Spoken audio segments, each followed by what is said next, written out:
5 minute दीजिए lecture. Hi everyone, आज की क्लास में हम लोग इंग्लिश के शुरू करेंगे वॉइस से। वॉइस सबसे पहले डेफिनेशन जानते हैं, वॉइस होता क्या है। एक्चुअली आप पढ़े होंगे voice, there are two kind of voice, active voice and passive voice. लेकिन हम जानते हैं वॉइस एक्चुअली होता क्या है।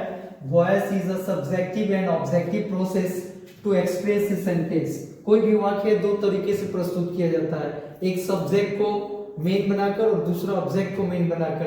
तो ये सब्जेक्टिव और ऑब्जेक्टिव प्रोसेस ही कहलाता है वॉइस। और आप जानते हो पहले से भी कि वॉइस दो तरह के होते हैं, एक्टिव वॉइस और पैसिव वॉइस। आप आगे जब बढ़ेंगे हम तो देखेंगे how to change an active voice into passive voice. आपके बोर्ड के एग्जाम में दोनों तरह से वॉइस को देता है। एक्टिव वॉइस दिया रहेगा तो पैसिव में चेंज करेंगे और पैसिव दिया रहेगा तो एक्टिव में चेंज करेंगे। इसके लिए कुछ सर्टेन रूल्स आपको फॉलो करना पड़ेगा, लेकिन यहाँ हम नॉर्मल रूल से हट के थोड़ा अलग हम देखेंगे। सबसे पहले देखेंगे उन स्टेप्स को जिसकी वजह से आप आसानी से वॉइस को चेंज कर सकते हैं। तो हम शुरू से ही पढ़ते आ रहे हैं। एक्टिव वॉइस का सब्जेक्ट जो होता है पैसिव वॉइस का ऑब्जेक्ट बन जाता है, और एक्टिव वॉइस के ऑब्जेक्ट को ही पैसिव वॉइस का सब्जेक्ट बनाते हैं। उसके बाद से देखेंगे कि इसके अनुसार सुटेबल ऑक्सिलरी वर्ब का यूज करते हैं टेंस के अनुसार। दूसरा, पैसिव वॉइस में याद रखिएगा वर्ब का जो टेंस पे आधारित होते हैं उनमें वर्ब का हमेशा थर्ड फॉर्म का यूज किया जाता है। तीसरा जो स्टेप आपका होगा नॉमिनेटिव केस, ऑब्जेक्टिव केस में और ऑब्जेक्टिव केस नॉमिनेटिव केस में। जैसे यहां आप देख सकते हो आई को बदलेंगे पैसिव में तो वी, और वी रहेगा तो एक्टिव में आके आई हो जाएगा। यू में कोई चेंज नहीं होता है, यू सेम रहता है दोनों तरफ, चाहे वो ऑब्जेक्टिव हो चाहे सब्जेक्टिव या नॉमिनेटिव।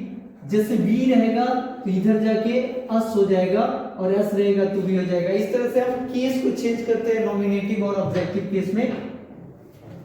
इसके बाद से टेंस चेंज के लिए हम वर्ब पे आधारित एक रूल को फॉलो करेंगे जो बहुत ही आसान होगा। आपको टेंस के बहुत सारे स्ट्रक्चर याद नहीं करने पड़ेंगे।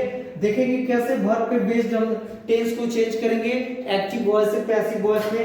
तो सबसे पहले जान लीजिएगा कि वर्ब 1 और वर्ब 5 अगर एक्टिव टेंस में दिया गया है तो उसमें ऑक्सिलरी वर्ब के रूप में इज मार रहेगा, और आप पहले से ही जानते हो कि वर्ब का हमेशा थर्ड फॉर्म यूज होगा। वर्ब 2 अगर दिया हुआ रहेगा तो ऑक्सिलरी वर्ब के रूप में वाज और वेयर का यूज करेंगे। वर्ब 3 दिया है यानी हैज, हैव, हैड दिया है तो उसके साथ जोड़ देंगे सिंपली वी। और जहां भी वर्ब 4 हो यानी कि प्रेजेंट कंटीन्यूअस, पास्ट कंटीन्यूअस और फ्यूचर कंटीन्यूअस, वहां पे आपको सिंपली ऐड कर देना है बीइंग, क्योंकि वर्ब थर्ड लगेगा।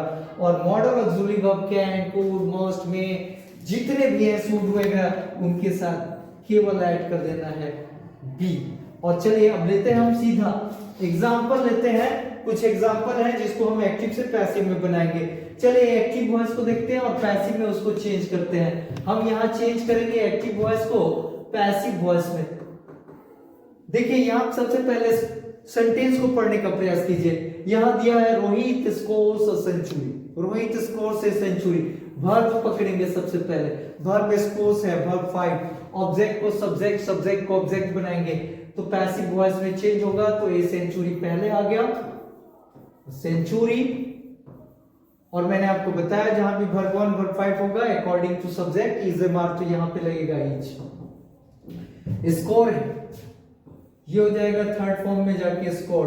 उसके बाद प्रीपोजिशन बाय ऐड कर देंगे और उसके बाद चूंकि नेम है रोहित इसीलिए इसमें कोई चेंज नहीं होगा।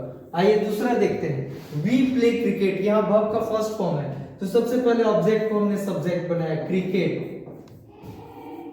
वर्ब 1 है, इज मार में से ही कोई लेगा क्रिकेट इज।